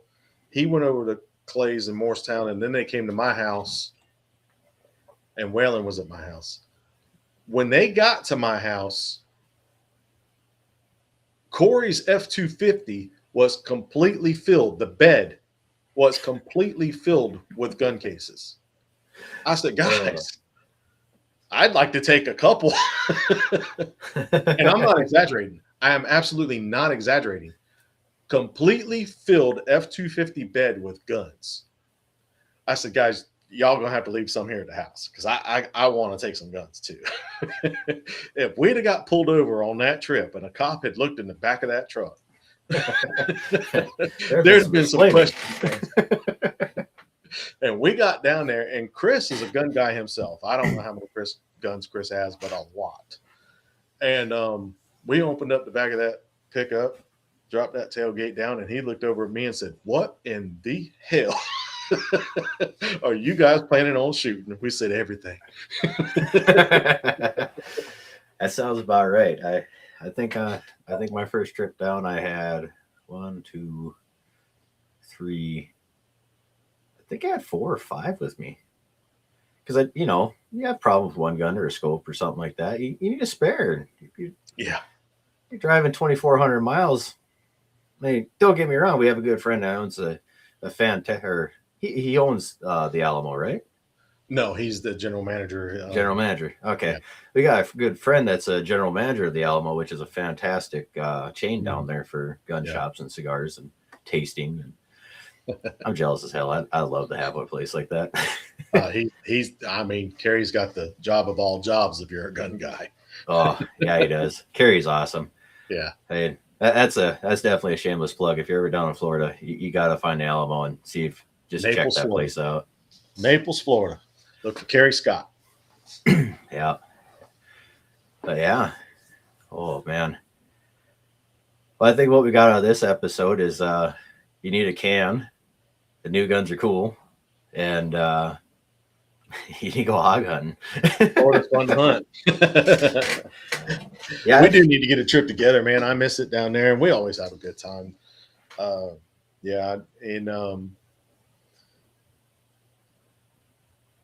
brought too many. Now, I'm not exaggerating when I say an F-250 bed was full of guns. When we got there, we counted over 60 guns. Why?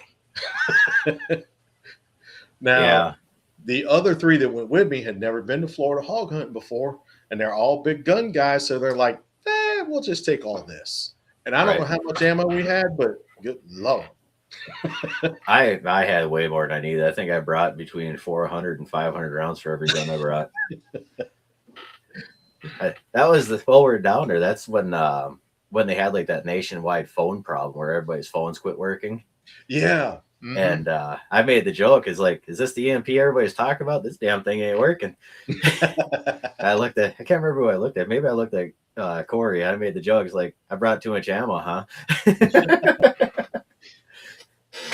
But I remember that we had an entire day where no phones worked at all. And then your son's friend, that medic that came from New York. Yeah. His phone even didn't want to work, and he was on one call thing. I woke up. I was trying to use my phone. I'm like, what the heck? And I'm thinking, did I pay my bill? I look, and I'm thinking, I paid my bill. What's going on here? And nothing's working. And then finally, I get out of bed because it was first thing in the morning, and everybody's like, my phone's not working. My phone's not working. I'm like, oh, good. Let's go hunt. Right? Yeah, we had scrambled eggs and whatever that morning, and yeah. I can't remember if that was the day that it rained like all day, because I just sat there on the back porch there on the concrete looking straight south, like, come on, give me a 1,000-yard pig. It's all I wanted the whole time I was down there. Is I wanted to shoot a pig at 1,000, You can out there, Chris, you can reach out pretty far. And now that the orange groves are gone, you can really reach out.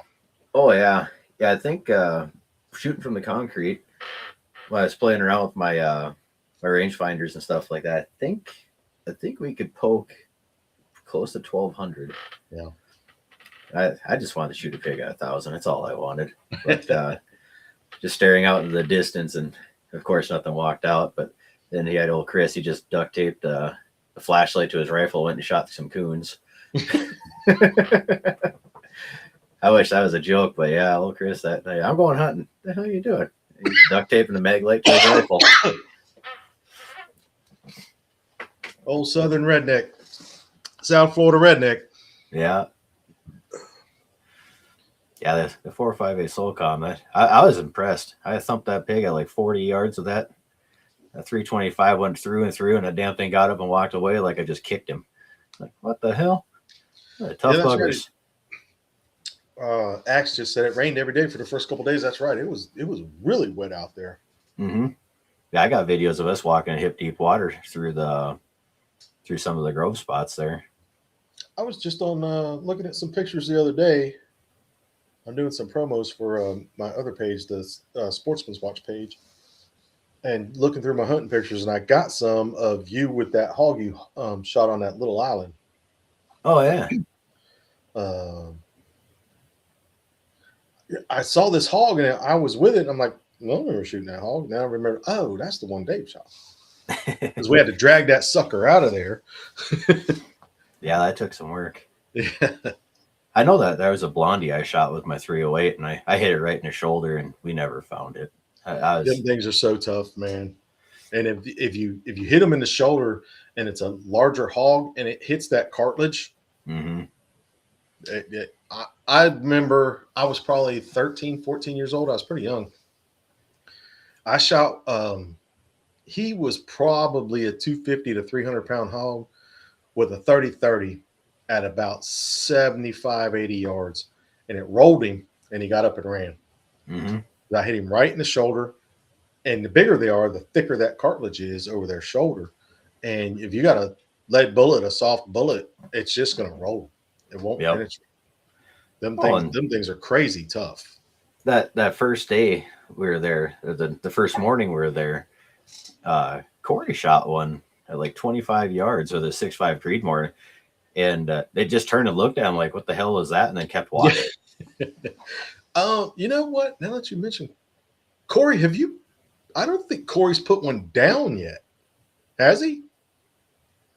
I don't know. I know I shot mine twice and it still ended up stabbing it. Because the last couple times we went, Corey was the one I really wanted to get, because he always goes and he always has a great time, but he hasn't put a hog down yet. We got him on tobacco pipe now. Huh? We got him a tobacco pipe now. He's okay. I mean, Corey's always there and just having a good time. Oh, he did get him one. All right. What are we seeing here? We're an hour 57. Yeah. We should go out on a commercial here, keep it under 2 hours to keep old Clay happy. Well, I guess we'll have to say goodnight to everybody. This has been a blast. And we're going to go out on a commercial. You guys have a good evening. Thanks for joining us, y'all. It's good to see everybody. See you on the other end.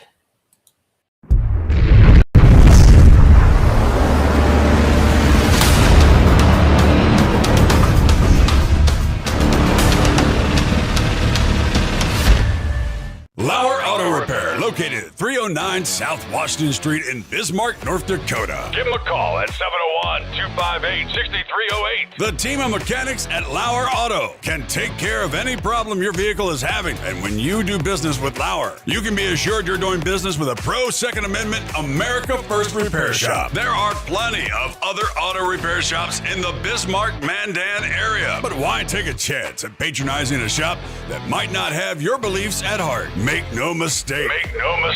LAUER Auto is your pro Second Amendment repair shop. When you talk to the guys at LAUER Auto, don't forget to tell them that you heard they are a sponsor of Guns and the 701 and that you appreciate their support of our pro Second Amendment, pro North Dakota live stream and podcast. That's LAUER Auto Repair, 701-258-6308.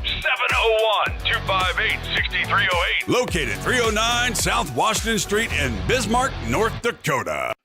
When you want it done right, Go where lemons go. Kalen's Auto Service, owned and operated by Kalen and Misty Foss, lifelong locals with over 25 years experience. From modern rides to classic restorations, they can handle it all. Top quality work, fair price, and honest hometown values. Located just 1 block south of Highway 12 on 6th Avenue West in Lemon, Kalen's Auto Service, serving you with all your auto repair needs.